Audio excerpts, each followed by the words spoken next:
All right, guys. Hey, I'm here with Caleb, and he has struggled with allergies his whole life. He's had several nasal surgeries, has always taken Zyrtec, Claritin, things like that. So over the last year, I introduced him to our Allergens. And Caleb, can you tell us what has happened?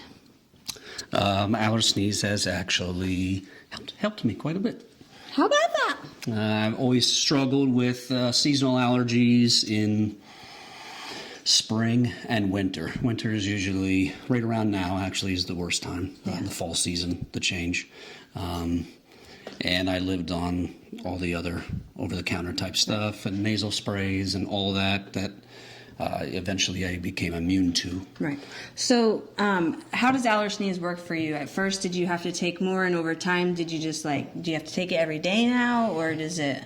I do during the seasonal change. I'll take it, but I don't take it all year round. Right. I will take breaks because I know kind of when the allergies are going to hit me is when everything is blooming, and then when fall sets in. Yeah, and you still don't need Claritin or Zyrtec, do you? Nope, haven't taken any of that stuff for almost a year now. Almost a year now, and I've done pretty good. Well, so if you're tired of struggling with your allergy, guys, there you have it. Awesome testimony. We've got many like it. Head on over to restoredidentity.com. Use code TAKE10. Get 10% off your whole order and free shipping.